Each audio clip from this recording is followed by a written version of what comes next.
Hey guys, welcome to the RAMZPAUL show. It is good to be here. Today is Monday, January 6th. Patriots Day, Patriots Day. There was a famous January 6th a few years ago. Was that 21?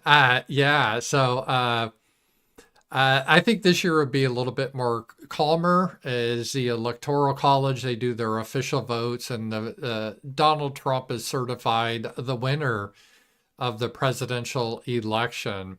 And we'll get into that a little bit. It's been a very cold day today and last night here in the Ozarks.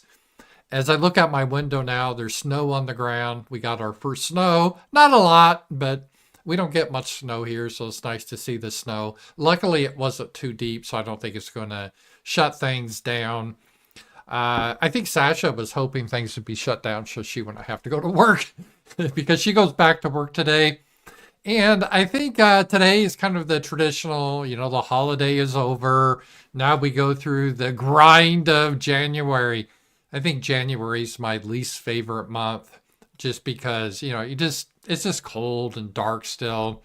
And really, what holidays are there in January? Martin Luther King Jr. holiday? I mean, come on. Obviously, I'm not going to celebrate that. We should judge each other by the content of our character instead of the color of the skin. That was so cringe. Every conservative mainstream, they just love that. Even though Martin Luther King Jr., I mean, he had sex with teen prostitutes, total shit guy.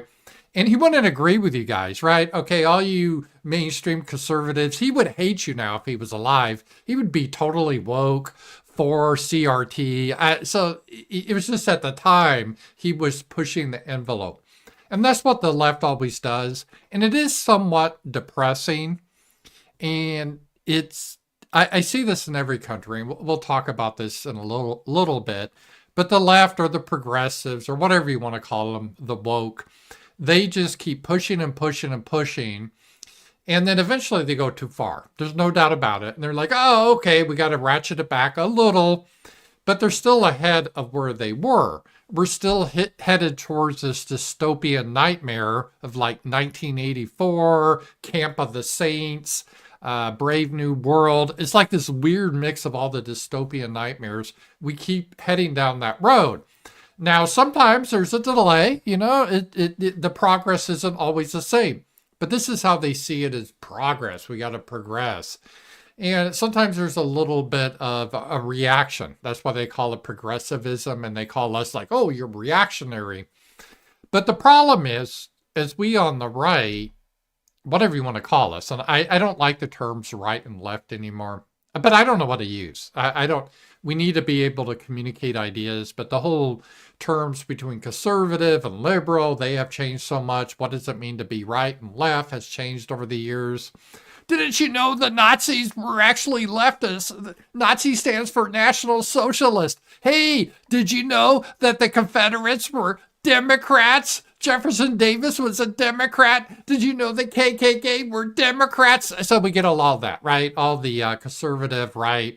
Oh, all these dangerous cities like East St. Louis and Baltimore and Detroit, you know what they have in common? Yeah, they're run by Democrats. So it's just so tiresome. All right, it's so tiresome. But the right now embraces what Martin Luther King Jr. stands for, which is ridiculous because a couple of reasons. Number one, there's this bizarre notion that race and ethnicity is skin color. I don't, that's just so bizarre. Skin color is a marker, but it's not the inherent quality. It'd be, for example, if you had a greyhound that was gray, and then you have a Newfoundland dog that's black, and say, well, they're both the same. It's just fur color's different. I'm like, no, they're radically different dogs. Yeah, they're all dogs, and they all bleed red. That's another thing they love to say. We all bleed red. Yeah, so do snakes. I mean, who cares? But they like to do that. So we got the whole skin color trope, which is meaningless, but that comes up. And the whole idea is, we got to judge the individual. Well, okay. But the problem with that is only white people do that. That's it. That's the only people that do that. No other group does that. They're all very group dynamic. And if you're organized as a group, you're going to defeat individuals. That's just a fact of life. And human beings, I didn't make us. I'm not God. I didn't create man. Or if you believe in evolution, I had nothing to do with that. But we are social creatures that tends to prefer our own. I mean, sometimes not, but you have your family and your neighborhoods and the people around you that becomes a nation. It doesn't mean you love all your family, all the people that are somewhat related to you. I mean, sometimes they're real assholes, but they're your people. And that's how groups work. And we see this with ethnocentrism. Well, recently with the H-1B visas, how Indians come over and they hire their own. They don't feel any guilt about that. Whereas if a white guy said, oh, I'm just going to try to hire white guys, it'd be, oh, that's racist. And literally, there's nothing more worse than being racist. I mean, even allowing your kids to be killed and raped, that's better than being racist. And of course, racism is just for white people. Only white people can be racist. So you can see the dilemma we have. So getting on Martin Luther King Jr., we have these Republicans that just love him. And it's just cringe because it leads us to the point where they just always lose. Even when we win, is kind of a loss. We kind of normalize whatever the left's position is. And it's kind of blackpilling in a way. We saw this with the whole homosexuality thing. Homosexuality used to be illegal. I don't think it's a characteristic. It's an action, by the way. You're not born that way. I agree with Milo. You're not born that way. It's like being born, a thief or something. You're not born that way. You may have a disposition towards sin. We all do, but it's an act. And this idea that it became, oh, you're just born that way. Being homosexual is like being born black. They can't help it. So we gotta treat that as you shouldn't punish blacks for just being black. So we got to celebrate homosexuality. And so then it became, after illegal, just a mental disorder that needed to be treated. Then it became, well, it's just a small group of people. Who cares? And not harming each other, what they do in the privacy of their own bedrooms. And then it became, we need to celebrate it. And then it became, you got to bake the cake, bigot, and, gay marriage. And now most of the conservatives, they support gay marriage. So this is how the progressives work. Now the conservatives, they're even starting to support transgender, like the base Caitlyn Jenner. I tell you, the first transgender president will be a Republican. They will say something like that, like that's the win. They say that all the time. Like the first female president will be a Republican. Oh, great. Congratulations. Good way to go, Republicans. So Republicans, and mainstream conservatives, they get their admiration, or what they try to do is to be admired by the left, and they just not go as far right away. So the Republicans are for gay marriage now. They're for transgender. As long as you're an adult and we don't do sex changes on children. So and don't play sports. Don't play women's sports. That's their big position now. Of course, that will change once the Democrats start pushing, marrying dogs, having sex with dogs. Republicans then will embrace sex changes for children. But I'm not going to tolerate children having sex with dogs in school. I'm not tolerating that. I mean, that's how Republicans go. They're totally useless. So this is in January. It's kind of a long narrative, but just the Martin Luther King holiday, and all the Republicans get excited about that. Oh, then isn't there some Holocaust remembrance? It seems like that's every month or something. I don't know. And we learn how evil white people are, even though white people in America and England, they fought against the Germans. It doesn't matter. You're white, so you're all Nazi, so you don't get a homeland. It's also tiresome. And this is why our best little friends get an ethno state, but you can't. If you try to get one, it's Nazism. And it is pretty bad, but that's where we are right now. So that's January. January kind of sucks. But then it improves. Spring comes, and that's better. All right. I'm going to start with the lead story today about the Canadian Prime Minister Justin Trudeau. Yeah, Trump infamously called him the governor of the 52nd state, Canada. It's funny, Trump trolls someone and it like destroys them. And let's take a look here. It just broke this morning. It's official. There's been rumors. Here's Trudeau. Over the holidays, I've also had a chance to reflect and have had long talks with my family about our future. Throughout the course of my career, any success I have personally achieved has been because of their support and with their encouragement. I always love this. This is an aside. CEOs, I don't know where you have worked in your career, but where I worked, they always use this bullshit thing. When they would get fired, right? They would get fired. But at a certain level, you don't get fired. You get asked to leave. I don't know. If you're low level, fuck you, you're fired. Clean out your desk. Here's the box. Here's security walking you out. Turn in your badge, right? That's low level. Or not even fired if you get, let's say, a RIF, reduction of force, laid off. But the top people, that doesn't happen, right? No, they're too important. They get a little talking to. And I remember the corporation I used to work at, one of the CEOs, he just came out a week before how he's excited about the new year, all his initiatives. And then he met the board of directors. And then he came out with this whole thing that they all do that, I upon reflection and talking to my family, I decided I need to spend more time with my family. So regretfully, I'm going to be stepping down, but I'm proud of everything I've accomplished. And I think I've left the company in good hands. They say something like that. And like it had nothing to do with your fucking family. It's because you were fired. And Trudeau, he's actually playing that card. He doesn't give a shit. What his wife? Does he even care about his wife? Is he straight? He always comes across as gay. But so he doesn't care about that. It's just my understanding of politics in Canada, which is limited. I've been trying to understand it because they have a parliamentary system, which is different than our system. And they don't really have a president. They have a prime minister, which is kind of like the head of a party that controls parliament. And you Canadians can correct me if I got this all wrong. But basically, they have to have an election every 4 or 5 years, but they can have one sooner. And if they lose confidence of their party, sometimes there's a snap election. And that's why they call him prime minister instead of president. He's like the number one minister in parliament. And I believe Trudeau leads the Liberal Party. Canada, I think since the 1960s, they have multiple parties like the Green Party, some commie party, which is now the Liberal Party. But they basically are like kind of America, where they have the Liberals, which are like the Democrats. And then I think the Conservatives, which you would call kind of like the Republicans a little bit. And right now, the Liberal Party's been in charge like for 10 years, and Trudeau is the head of that party. And so there's an election coming up, and we'll get to that. The date is not, in the United States, it's kind of simple. It's always the second Tuesday in November every 4 years.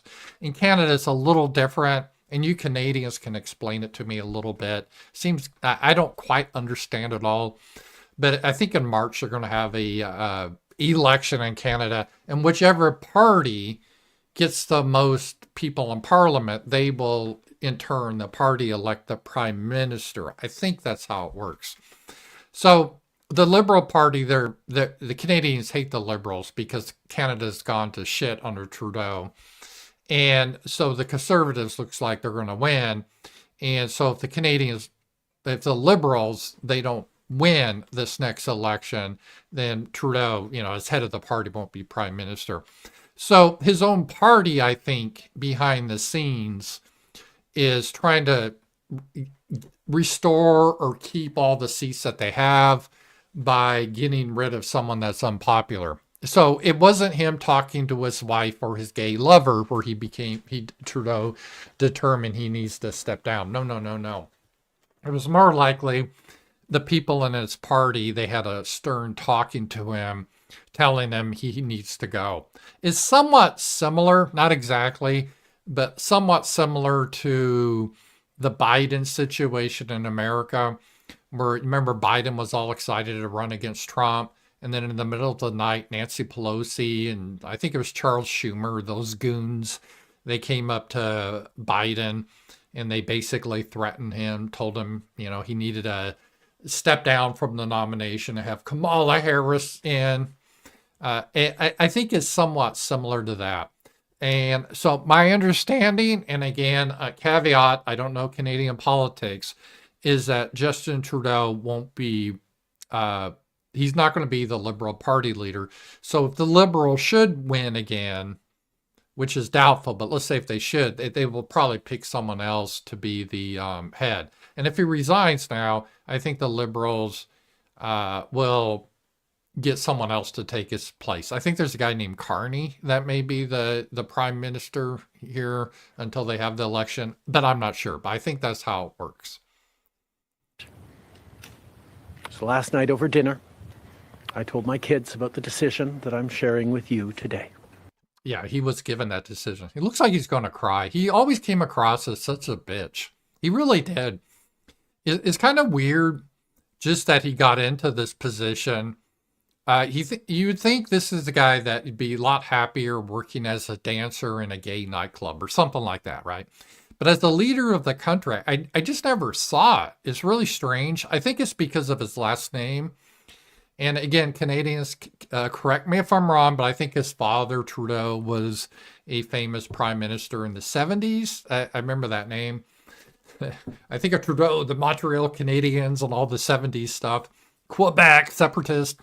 And I think this is his son, alleged son.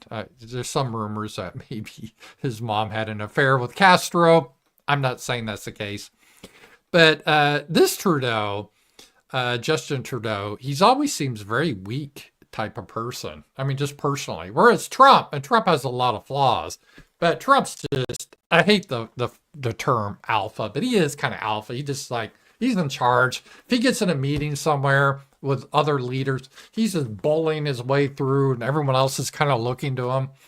Whereas Trudeau was always crossing his legs and he just looked really hey, can someone talk to me, please? Come on, will someone talk to me? It was really embarrassing. As a Canadian, I would have been embarrassed to have this guy so weak to be as a prime minister. He doesn't radiate any confidence or masculinity.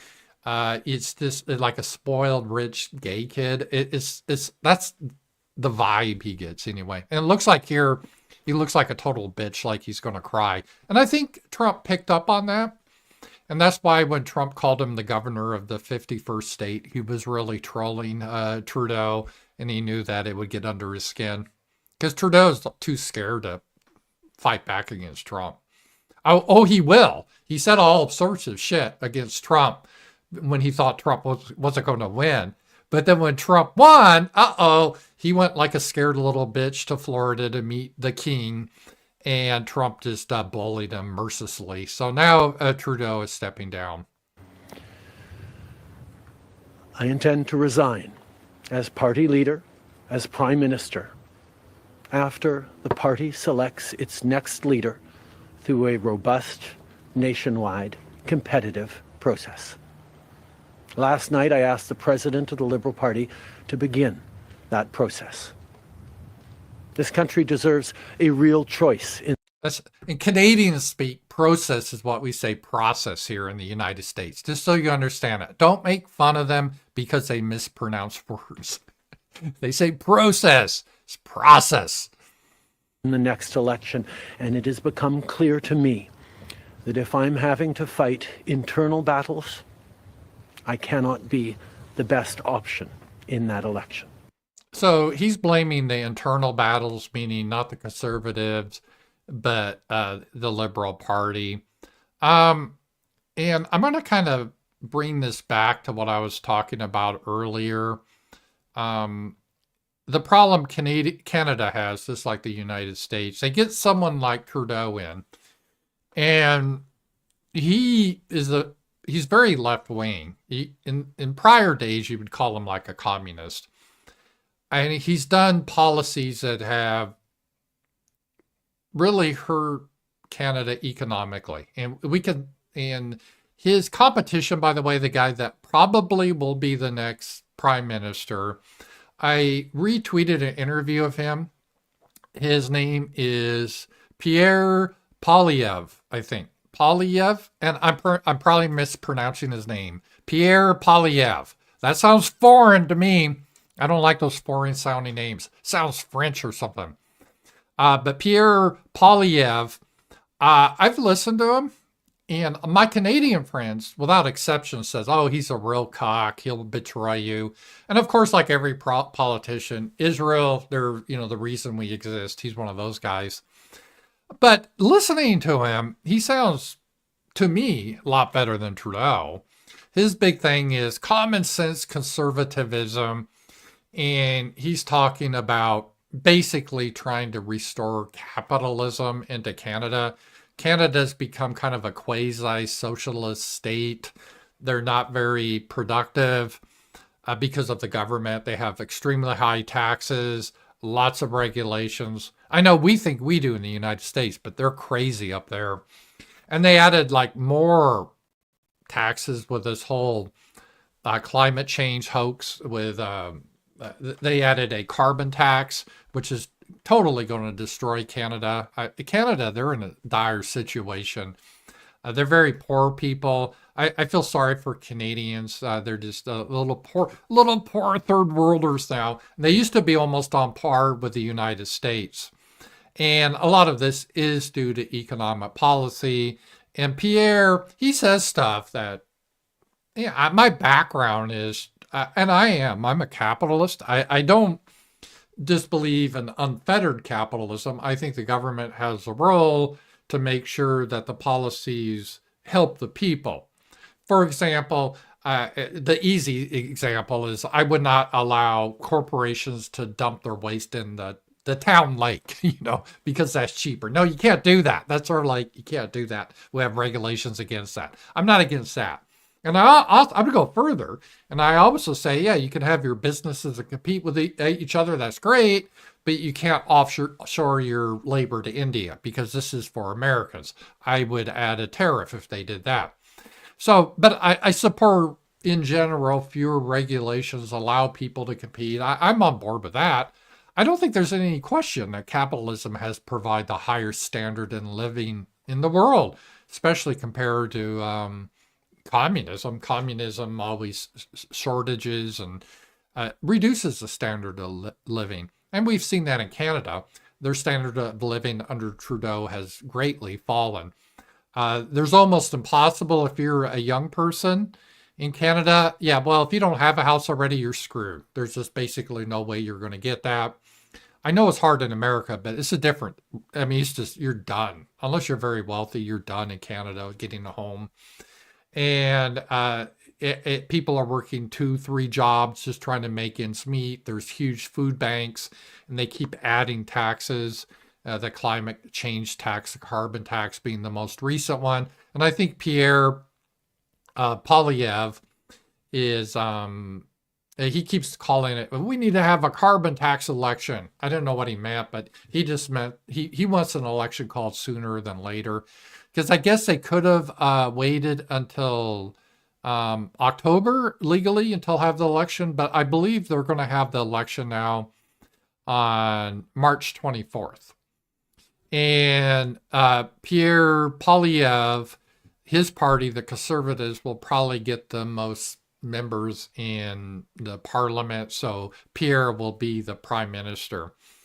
Now, part of the problem that Canada has, like a lot of countries, which I spoke about at the first of the show, is the people on the right or the Conservatives, they never really reverse the fundamental damage that the left does. They just slow it down or they may pause it.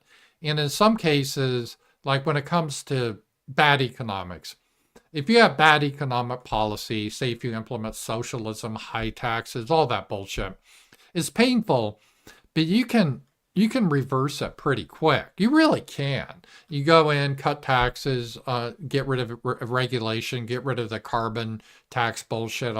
Canada should be the richest country in the world. They have all the natural resources, and just let that go. That will prosper the country. There's no debate on it anymore. We understand how economies work, and socialism and communism just doesn't work. It makes people poor.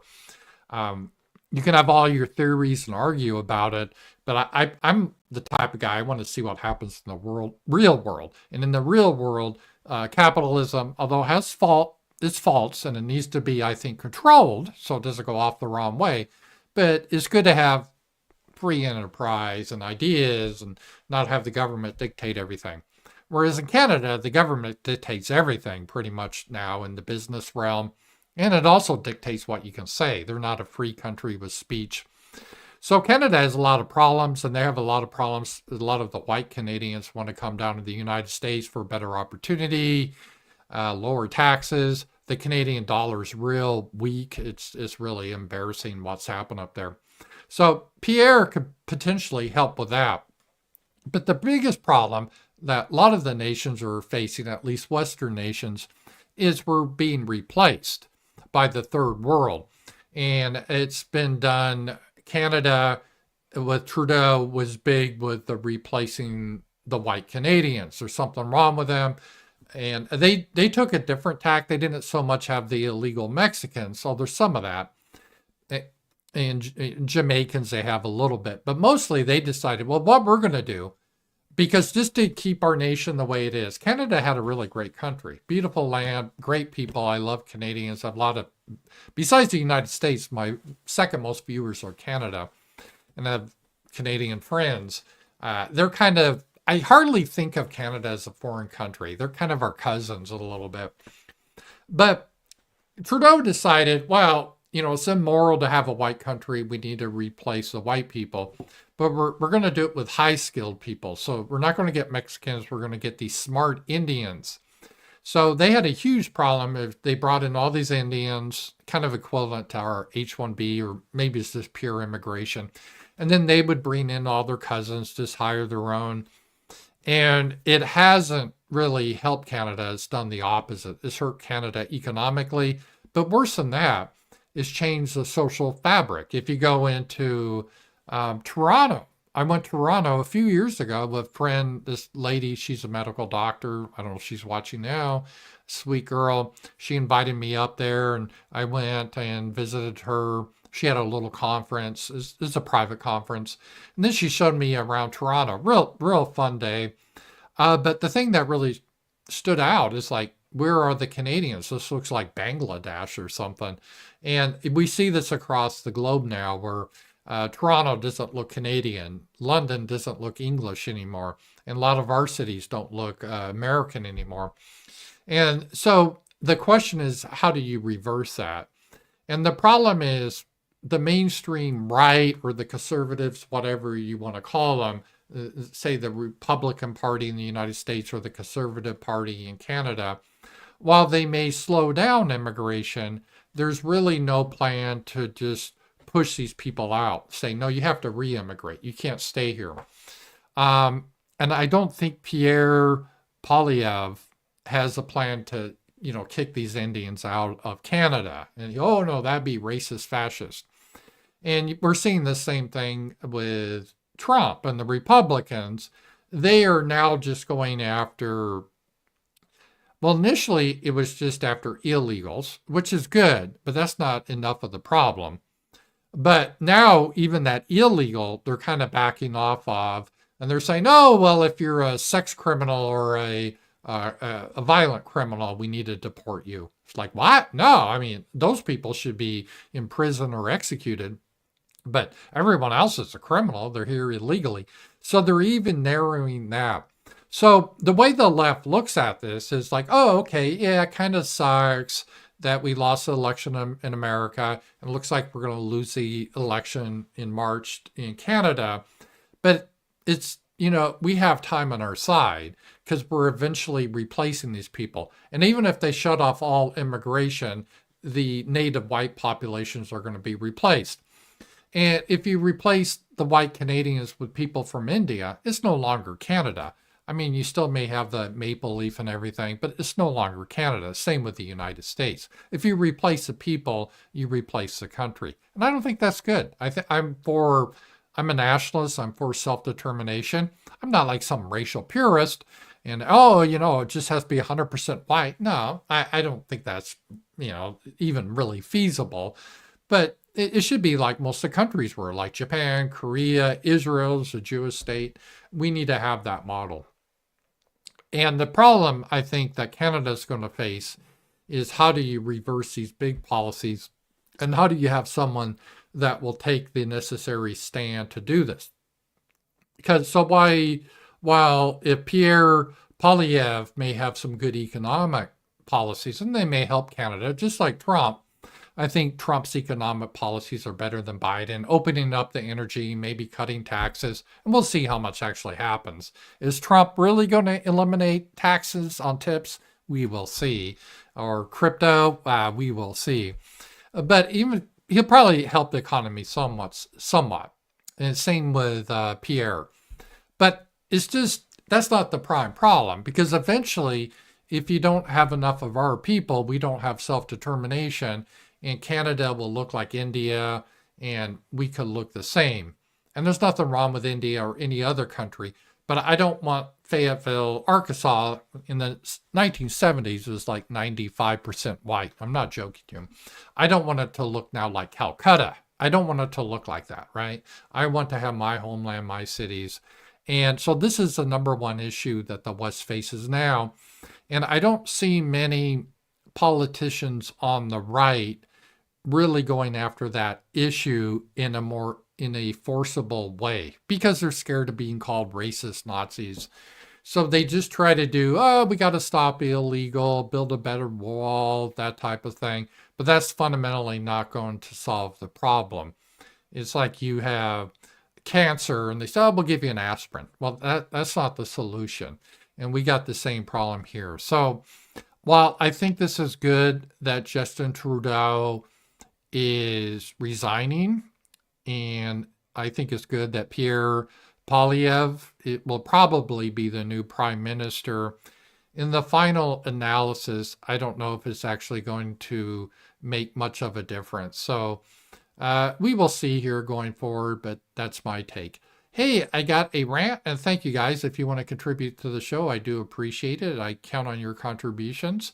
I have Powerchats in the link below, Super Chats on YouTube, and on Rumble, I have rants. I appreciate that. And I got a rant from Rowhouse. Thank you. Dinesh D'Souza gets most of this right, but not all. Let's just take this look at here. And I'm looking at this tweet from Dinesh D'Souza. The left wants to make America less American and Europe less European, yet it never calls for Africa to become less Africa, China to be less Chinese, or India to be less Indian. Why is that? Why is multiculturalism a one-way street? That's a good point. Although I'm not a big fan of Dinesh D'Souza from things I've heard. I think he has a little grifter element to him. But the solution isn't to make those other countries more multiculturalism. The solution is to embrace nationalism.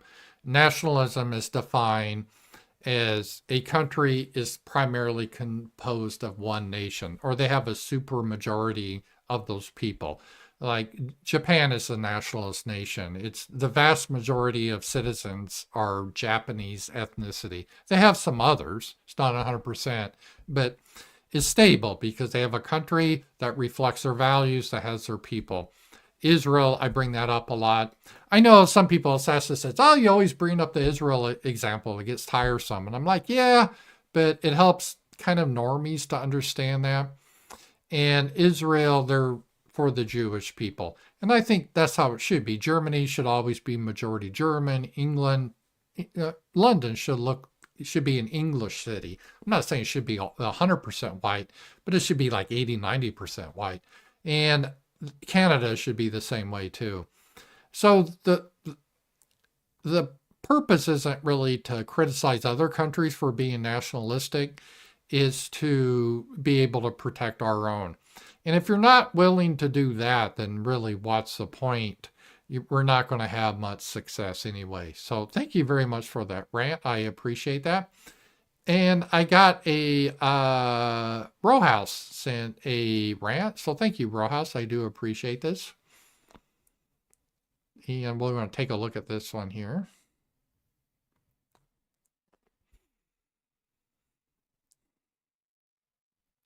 Bill Maher points out to John that his immigration stance did not age well. John Cryer, I remember one older woman who was very anti-immigration, and I remember she drove me batty.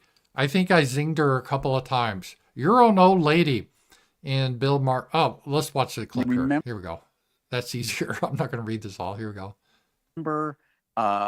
I remember one older woman who was very anti-immigration, and I remember she drove me batty. But I just to let you guys know, I'm not against 100% immigration, but I think it should be based on I would have basically a formula that it should be restricted primarily to the people that are close to us genetically and culturally.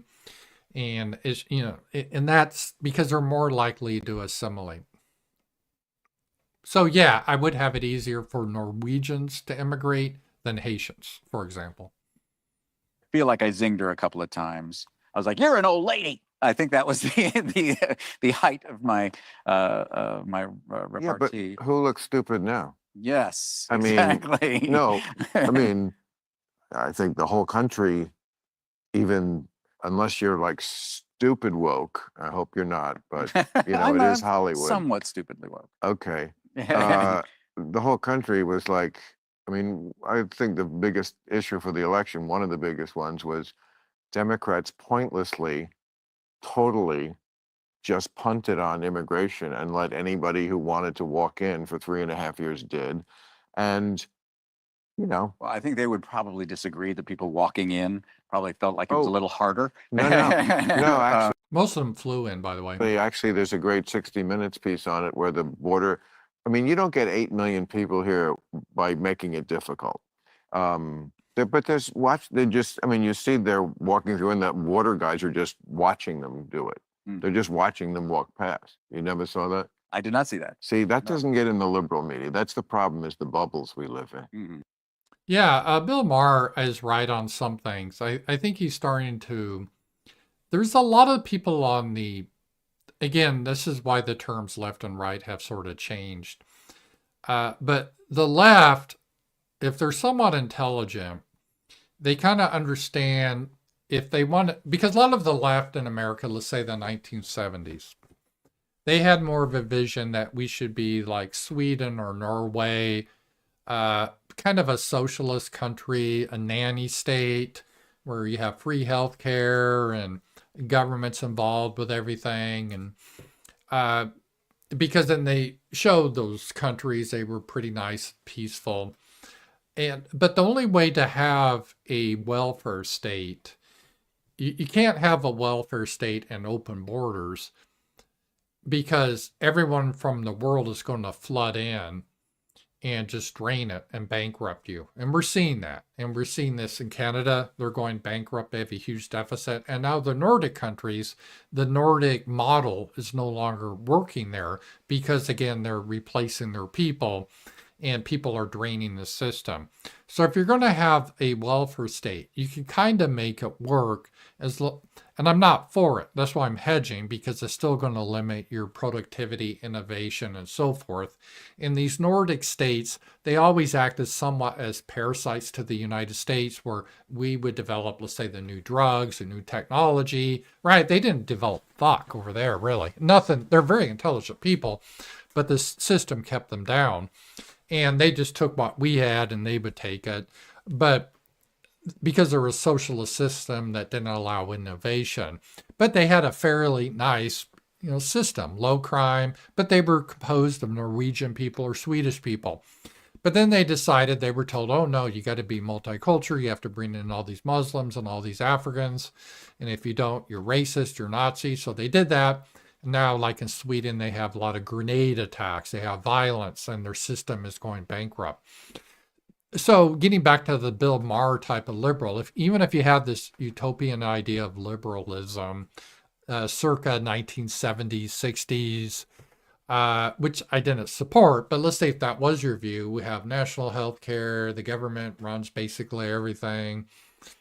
And we don't really have billionaires, but we don't have super poor people either. That type of model.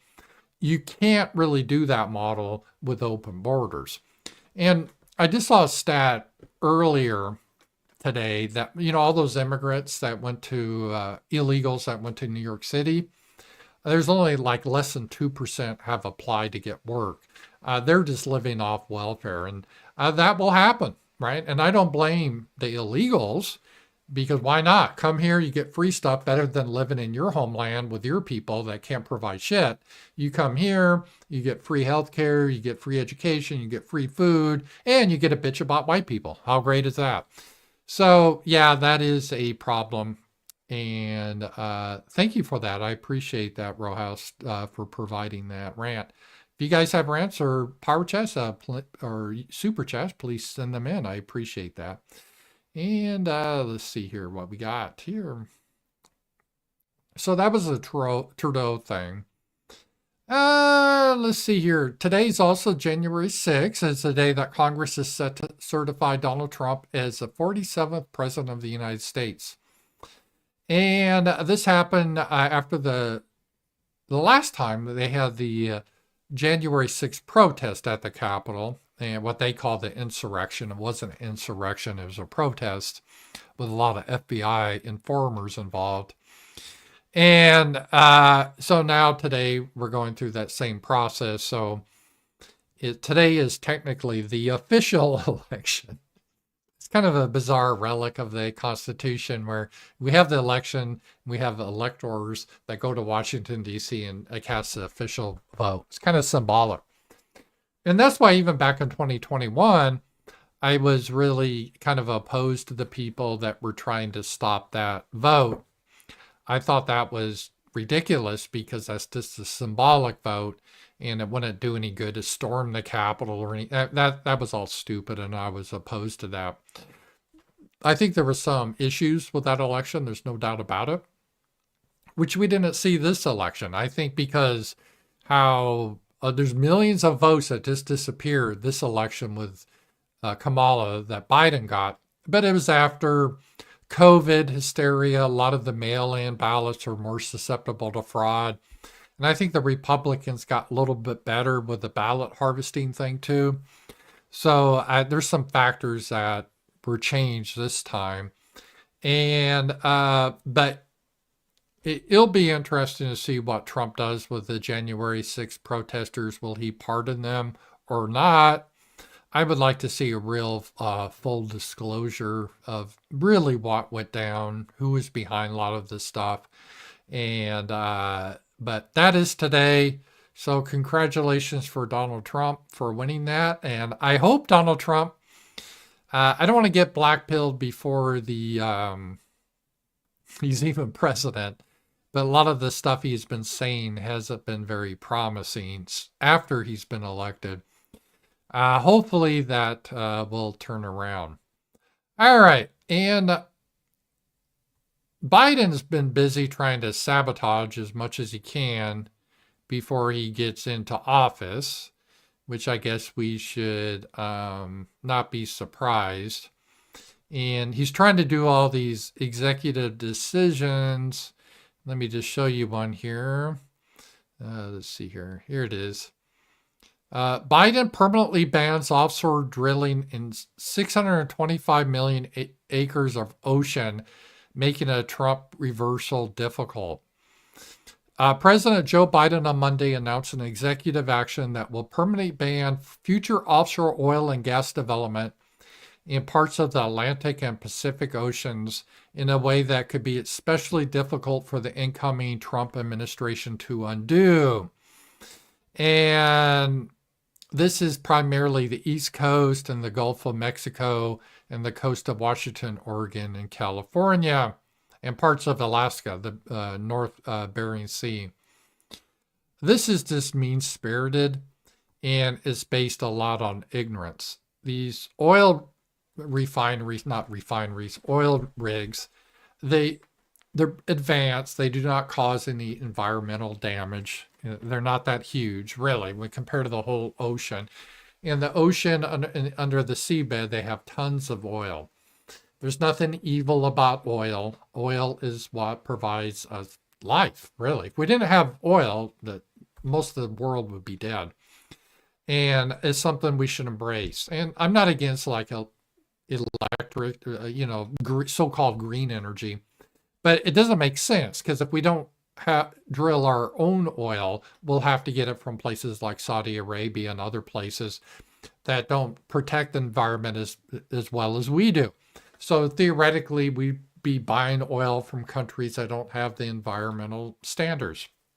And again, I'm not just a pure do whatever you want corporations. I think it's reasonable that, okay, Shell, if you're going to drill, we want you to do so with a lot of safety checks to make sure there's not spills. And if there are spills, you clean it up right away. And you do it in a way that is healthy for the environment. And you can do that. So what Biden did here is to pass this executive order, and with a caveat, supposedly, I don't know the legality of this, that in order for Trump to remove it, he's got to go back to Congress. And Congress, they are primarily prostitutes and whores, and they will do based on who's paying the money. So if you have some lobbyist groups that don't want drilling out there, it's going to be difficult because the Republicans have a very small majority. That's unfortunate because we need to open up the oil areas. And again, it'll still make these areas nice. They're not going to kill the little animals. In fact, a lot of the proposals that the Democrats do are actually harmful to the wildlife, like those stupid windmills. They kill millions of birds, are ugly, unsightly. I would rather have oil rigs off the shore. They're not an ugly sight. They're cleaner. We don't have to have these stupid windmills everywhere. And I think it's better, really, ironically, for the environment. But it's definitely better for the economy, which translates into standard of living. I like lower gas prices. It keeps food prices down. It keeps all sorts of prices down, which allows me to have a better life and millions of other people. So this is a key issue. And I think this, it's disappointing because we had an election. The American people spoke that they wanted Trump's policies for good or ill. And Biden, or the team around him, because Biden's senile, but the team around him is just trying to sabotage Trump at the last minute here. I'm not surprised, but it's a shame to see this sort of thing. So that is what Biden has been doing. Oh, I also want to make I just saw this, I forgot. I need to shill my Substack. And thank you guys all for Substack. I'm trying to do an essay every day on Substack.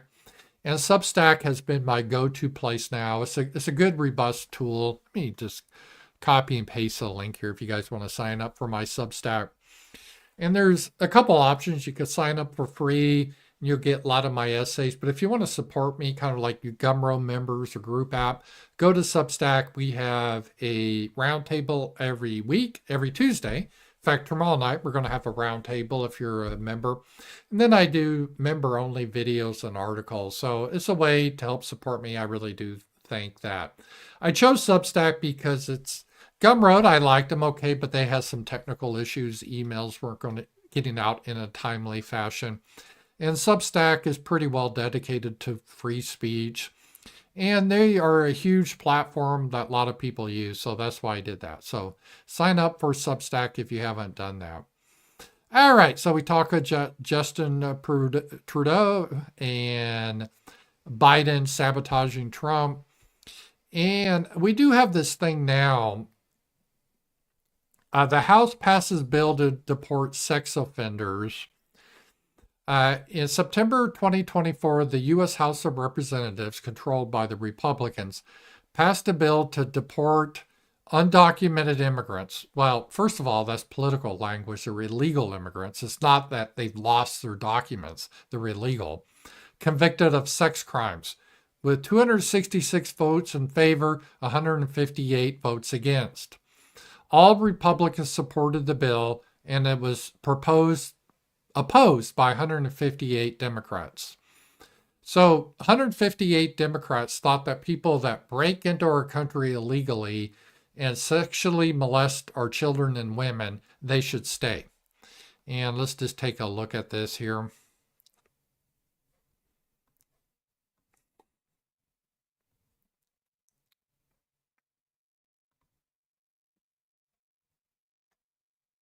American children, battered and Biden-Harris criminal illegal aliens have molested American children, battered and bruised American spouses, and violently raped American women and girls. In April 2022, an illegal alien was arrested in my home state of South Carolina for sexually abusing an 11-year-old girl after being previously deported not once, but twice. In May 2022, an illegal alien and Guatemalan national raped and impregnated a 9-year-old girl in Ohio. I didn't know you could get pregnant at 9. See, other races, they mature faster, but then they cease to develop. 9 years old seems pretty young. In April 2023, an illegal alien broke into a woman's house in Indiana in the middle of the night, physically assaulted her, and held a box cutter to her throat while he raped her. All right, and in July 2023, an illegal alien and Honduran national raped a 13-year-old girl in neighboring Virginia, just 25 miles from where we stand today. Okay, I'm going to stop it here. There's more she's going through. And I get this, and this is mainstream Republicans. They eat up the ship. They really do. And I'm not really against this. Let's see here. I'm not against using this for a propaganda effort. I mean, anything to keep them out is good. But our position needs to be, and I've been pleading for the Republicans to understand this. They don't yet, but who knows? They're moving. Maybe they'll get there. We want illegals out of this country, not because they rape and sexually molest people or commit crimes. I mean, that's the problem, but that's not why we want them out. We want them out because they're here illegally and we have a right to our homeland and they're not our people. And that includes legal immigration. I don't want them in. I don't want people in from Venezuela if they're legal or illegal. I don't care if they don't rape people. I don't want them in the country because this is my homeland. That's the reason I'm opposed to it. Not because there's cases where they rape little girls, which they do, but that's not the reason they should be deported. If a guy rapes a little girl in my kingdom, they would be executed. So they would not be deported. They would be deported from this universe, this world, into hell, I guess, into the graveyard. That would be the deportation, not out of the country. So they're really mixing things up in a bad way, the Republicans, like they always do. And I don't know if they're stupid or what. I'm just a guy in the Ozarks, but I can see through this, right? Because I can already tell you how the left will respond to this line of argument. They will say, oh, the Republicans are just being xenophobic and racist. If you look at the data and don't get emotional, most immigrants that are undocumented do not rape or hurt people. They're hardworking people. They don't do this sort of thing. And so this is the stats. And you know what? They're right. They're right. Most don't do it. So if you justify you're deporting people based on criminal actions, 98% or whatever of violent crimes, because they're all criminals because they broke the law coming here, but 98% or whatever are not violent criminals. But if you limit it to that, then you're basically punning the whole illegal immigrant. You're basically the whole idea of deporting illegal immigrants. You're not going to do. All you're going to do is to deport the rapist or the murderers, which shouldn't be. They shouldn't be deported anyway. They should be executed. So this is really horrible. So really, do we want this to be the policy of the United States? You break into this country illegally, you rape and kill our children, and your punishment is we give you a plane ticket back to your homeland? Really? Is that our policy? Not the RAMZPAUL kingdom. If you do that, you go to the graveyard. You're not going back to your homeland. Now, the others that are here not committing violent crimes, they're still criminals and they have to go back to their homelands. But they all need to go back, just not the few criminals. And the Republicans like this because it's easy politics, because obviously, but the way they frame that, framing an argument's important. Framing is how you set something up. So the Republicans, maybe they're dumb, but they're setting this up as, oh, so you evil, can you believe these Democrats? They don't even want to deport violent racists. What's up? I mean, that's an easy thing to say, and I get it.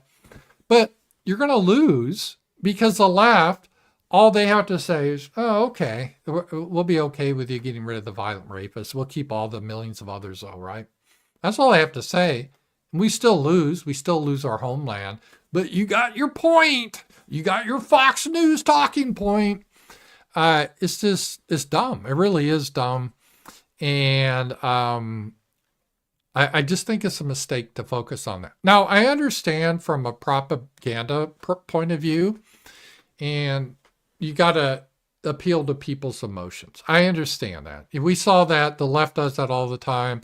Remember how they justified the invasion of Europe with the refugees, so-called refugees? They had that little boy that drowned in the Mediterranean Ocean, and they threw his dead body everywhere on the news to make women feel sad. Look at this little guy drown. Because you're sad, you have to take in all these Muslim refugees. And, they did.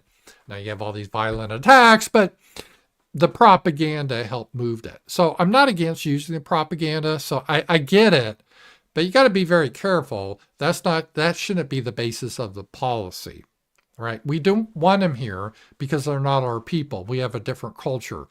The other things, yeah, they're bad and we need to highlight it, but that's not our primary reason. So they can't argue with me. They really couldn't, because that's a value judgment.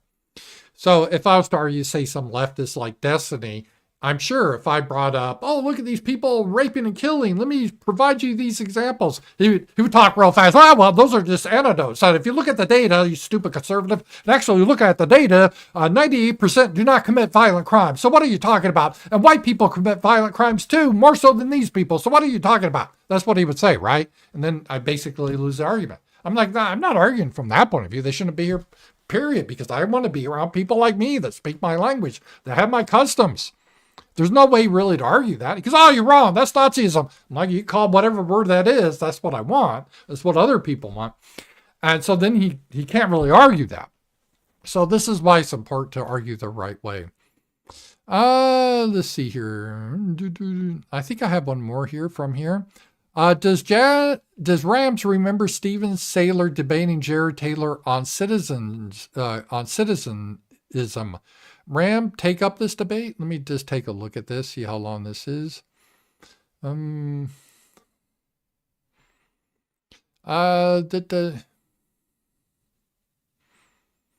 Yeah, this talks about yeah,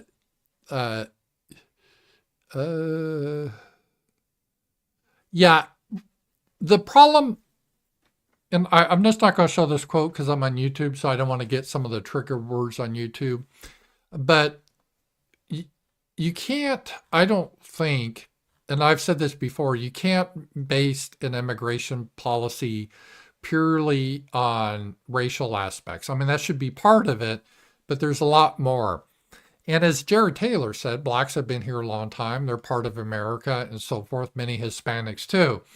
So this whole idea of like the whole white nationalism idea is just not going to work for America. And I don't even think Jared Taylor argues for that.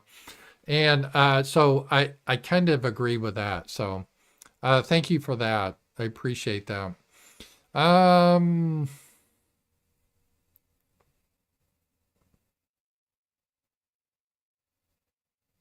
Yeah. So I appreciate that. Let's see what else. So that was a House bill to deport violent illegal immigrants. And a couple other things we have on the incoming Trump administration, the chief of staff report. The incoming chief of staff, Susie Wiles, who successfully helped run the 2024 campaign, Isn't this a lady like the Groiper War II? They were trying to force her out.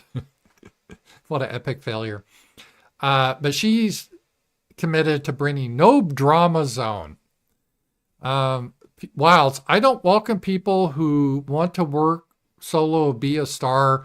My team and I will not tolerate backbiting, second guessing inappropriately, or drama.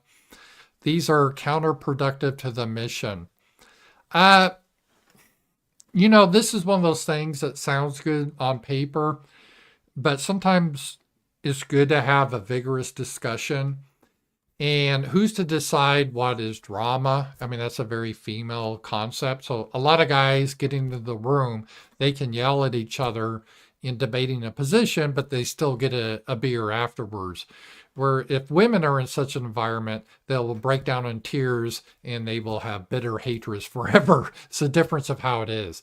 And that's my only concern about this, is I'm worried about Susie is going to worry about being nice. And there's too much at stake to always be nice. Sometimes we need people that will be passionate, that will disagree in a passionate manner, what she may call second guessing inappropriately. Well, who's to determine if, like President Trump does a policy and one of his staff, let's say Stephen Miller, says, hey, Trump, you promised to get rid of all the illegals. And while I'm happy, you're going to try to get rid of the sex offenders. It needs to be more rigorous than that. Will Susie say, hey, Steve, you are engaging in second guessing inappropriately. That's inappropriate. See, I don't know. That's the problem you're going to get here. And I get why they're doing this, because they don't want like Laura Loomer. The Trump family probably doesn't want, someone like Kanye showing up with a Nick Fuentes. Trump doesn't know that, so the media can feed on that. Not that that would happen again. But they want to try to manage that. I get it. But there's some danger with that when you do that. And a couple of that danger we see here already is Trump already starting to back away from some of his policies. And let's see right here. Scoop, Trump aides prep major tariff rollout with one key change. On the campaign trail, Trump pushed universal import duties applied to every country and every imported good. Now Trump aides are preparing universal tariffs in that they'll hit every country, but not on every import. This is an important change. So Trump wanted to put tariffs on all goods coming in. By the way, America was built on tariffs. That was one of the causes of the Civil War, is to help protect industry. There's nothing wrong with that. If you have tariffs, that gives incentives to build industry in the United States instead of outsourcing it. And the United States has been outsourcing their manufacturing to like Mexico, China, elsewhere. And we've been outsourcing IT jobs like to India and other places too. And while that could save some money, it hurts the people that live here. And it destroys, towns, let's say like Fort Smith, Arkansas used to be a lot more prosperous, but they lost some of their, was it Whirlpool? I guess in Fort Smith, I forget, but they lost that. Rockford, Illinois was another thing. Flint, Michigan, where I used to live. So the idea is tariffs is to bring work back in the United States. Yeah, it may cost more and you may see higher prices, but you have better communities. Instead, these tariffs would only fall on critical imports, stuff critical for national defense, healthcare, etc. The idea of universal tariffs would circumvent problems of shipping import via third world countries, but narrow limit price shocks inherent in every import, at least in theory. So I hope that's not the case. I am a big fan of tariffs because I think we need to revitalize America. And if that means higher prices, it's well worth it because we'd be hiring a lot of Americans. People could afford a home then because they'd have jobs. We get the redeveloped middle class. I want to see that, where we have blue collar jobs coming back, factory jobs that pay well. We have IT professionals. when your kids go to college to be an IT professional, they get a high paying job. It's not going to be outsourced to India. I support it. But a lot of this we're going to really have to see is how much age influenced Trump and how much Trump really pushes through his own agenda. I have to admit, I'm a little worried about how forceful Trump will be based on his last presidency. And I'm also worried a little bit is because of just he's getting old, and older people tend to be influenced easier. I got a power chat. Thank you. And my power chats are below here. Power chats. Thank you on that. Make sure I have them up. Yes. Power chat. This is from Robert. Rams, one opinion out there was that Twitter before Elon was better except for the less censorship, less bots and less zany ideas. Musk should have just improved censorship and mostly let it be the way it was. Your view. I think X has got a lot better since Elon Musk took over. I'm biased. Full disclosure, I'm monetized on X. I don't make a lot of money on there, but I do make some money on X, so that encourages me a little bit. And I like an X now. If you're verified, you can write more text. You can edit your tweets, and I appreciate that functionality. And right now, at this very moment, I am live on X. And hello, X, people watching me on X. So I like the video aspect of it. I like how he's incorporated some AI, Grok, I think it is called. I use that tool a lot. I use it sometimes to create my thumbnails. And so I think Elon has really improved X a lot. And he has opened up it to be more free. Although recently there's been some issues where there's been mixed signals on is he going to roll back some of the free speech on X. And that mostly came across because of the Christmas Day H1B controversy, where Elon Musk is in big favor of importing these Indians. And it was really split the MAGA side, and half or more were opposed to that. And Trump sided with Musk, sadly. And I think Musk got so upset, Musk declared that he wants Twitter to be more positive, or X be more positive. So there's an algorithm. I wouldn't use an algorithm at all. I just put everything on equal footing. But there's an algorithm, how much your posts get visible. YouTube uses this right now. I'm what they call shadow ban. I'm shadow banned on YouTube. It's kind of depressing. I can't grow on YouTube because previously, in years prior, in the golden age, before shadow banning, people would see my videos. YouTube would show them. But now I'm hidden from anyone unless you go to my channel. And Twitter did the same thing. I was on Twitter for years. I got stuck. I didn't grow because I was shadow banned. I would do tweets, but they wouldn't get visibility. And the ADL and a lot of leftists say, therefore, freedom of speech isn't freedom of reach. Of course, they wouldn't like that apply to them. But what they mean by that, you can say whatever you want, but we can wall you off so no one sees you. But then what's the point, right? Even in England, where they have hate speech laws, I think if you're in your own room in private, you could probably say whatever you want and not be arrested. Maybe. But when someone else can hear it, that's where you get into trouble. They don't want you to be heard. So they're okay. The old Twitter, you could say some stuff and not get banned, but as long as you didn't say the bad words, they wouldn't ban you. But we're not going to have your views reach people. So what's the point? And that is what Musk wanted to get away with, one of his prime things. He didn't want this to be Orwellian. He wanted people, even speech he disagreed with, to get out there. But he got really butthurt about the H1B stuff. And he talked about, Twitter's too negative. We need to make it more positive. So he announced that soon, they haven't changed the algorithm yet, but they're going to change the algorithm to promote more positive stuff. But the problem is, what the hell is positive and who determines what is positive. And let me just show you an example of this, because it's kind of funny, because Elon Musk himself doesn't really follow this when it comes to his topics. And I'm not opposed to this. But here's someone: Elon Musk is rapidly becoming the biggest spreader of disinformation in human history, hijacking the political debates in the process. The EU must take control.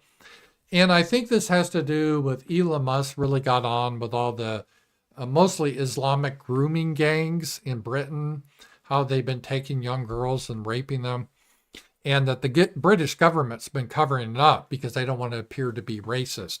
That's kind of the long and short of it. And Musk has been rightfully outraged about that. And so this guy wants the EU to censor Musk and X. And Elon Musk wrote, "F you, retard," which is funny, good for him. But I said, I agree with the sentiment. I agree with what Elon Musk said, but wouldn't this be considered negative according to the proposed X algorithm? Is there a list of things we can be, quote, negative about? You know, I think it's good to be negative against child molestation. This is like hate. Hate's not a bad emotion. You should hate people that molest children, right? I believe that. So it's all on how do you determine? This is always the big problem with so-called hate speech or what's negative or whatever. So Elon Musk probably considered all the blowback he got on H-1B to be negative speech. But what he supports, he can say whatever he wants. And he owns a platform. He can say that. But this is part of the whole issue here. So, yeah, I hope Elon will stand firm and we won't go down too much of the path of censorship on X. There's always that desire to do so, though. But I do think, getting back to the question, it is better than it was before. The Twitter's better. Joseph N., how long before the left turns an illegal sex offender into an effigy like St. Floyd to keep them from being deported? Yeah, I don't think they're going to worry about the sex offender because they know that's bad optics. But I do predict the problem Trump will have, and we have to, this is why I'm really against the 19th Amendment. Men are less influenced by this sort of thing. And let me tell you what the media will already do once they start to, if Trump starts to deport illegals, all NBC, CBS, all these organizations, CNN, they're going to find a family of Venezuelans being deported, and they're going to have like a little kid crying and sobbing, holding his mother, and they're going to say that mean Trump is sending them back to a horrible country. Because the most horrible thing that can happen to a non-white is to be sent back to their own people. And the kid will be sobbing. Probably, I already see it, right? The cover of Time magazine, the mother holding the child, the little Pedro with tears down his face, rolling down his face, and the mean Trump. You know, I already see the propaganda. Remember, propaganda is important. They're going to run with the propaganda. And then you're going to get all these women, including women, not all women, but a lot of even Republican women. Oh. And I'm like, fuck them. They got to go. All of them back. But you're going to have all these women. Oh, he's being so mean. So that's the problem. That's a problem. And so, yeah, they will. I don't think they'll do that again to a sex offender. But they will do that to just some other criminal, because all illegals are criminals. They will do that. Yeah, thank you, Joseph, and I appreciate that. So that is coming, I think, close around very soon. The other big story that I kind of alluded to that Musk has been on was this whole grooming thing in Britain that's happened, and how the British have really tried to cover that up. And again, because they are so scared of being seen as being called racist. Literally, they gave less penalty. So if you were a sex offender and, let's say, you raped a little white girl, you would get less of a penalty than if you raped, let's say, a Muslim girl. They considered white girls to have less value. And the judges did this, and the whole political establishment has done this. And as I said, this has been a problem with the West, is our political leaders, and a lot of them have been influenced by groups like the ADL or Soros, have really internalized that white people are evil and bad, and they deserve what happens to them. They do not advocate for our interests. And we're seeing that across everything now that's happening. So Elon Musk, he's been using this platform, and good for him, to kind of bully England and letting people know what horrific things have been happening because of that. And sadly, people need to understand that. They need to understand that. And of course, they've already used, not all immigrants and English people too do this. But again, that's not why we want a homeland. But it's good to show this and how they are actively working against us and in the law and in all aspects. So it does have some good propaganda view from point of view. All right. So that was a kind of a busy a day today on that. And let's see, we're going to, because X wants to promote feel-good stuff, let's promote some feel-good stuff here. I always like to end on something that's kind of feel-good stuff. And thank you guys for being here. I appreciate that. And here we go.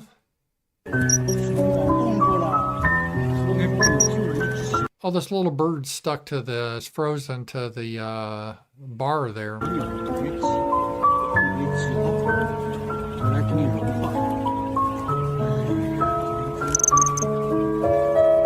Aww. I'm skipping ahead here. I hope it has a happy ending. Listen.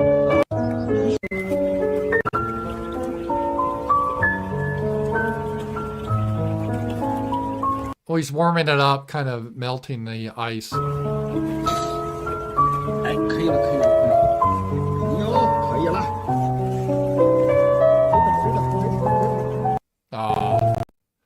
I love white people. It's almost a pure white thing that happens. It is nice. Being kind to animals is definitely a white trait. It's good to see that. The little bird went. It was kind of funny, though. Sometimes it's funny. I saw this one thing where they were nursing this seal back to health that was injured. They took all the time and energy, and then they brought it out on the boat. And they go, "You're free, buddy. You're free." Then right away, a shark eat them. Nature is pretty cruel. So hopefully that bird didn't get eaten right away. In my yard, Sasha found there was a possum. He looked sick. He was just like out there, and he wandered away, but he didn't look well. But it's sad to see these little critters suffer, but that's kind of the way it is. So hopefully that bird flew away and had a happy life. Guys, thank you so much for being here. I really do appreciate it. And remember, Tuesday, I'm going to have a video out tomorrow, and we will have our roundtable in the evening. If you want to be part of the roundtable, they're real fun. You don't even have to join the roundtable. You can just watch the video. A lot of good views. It'll be tomorrow at 7 p.m. Join my Substack. Subscribe, and you can be part of that. So, guys, thank you so much, and God bless, and we'll talk to you guys later. Bye-bye.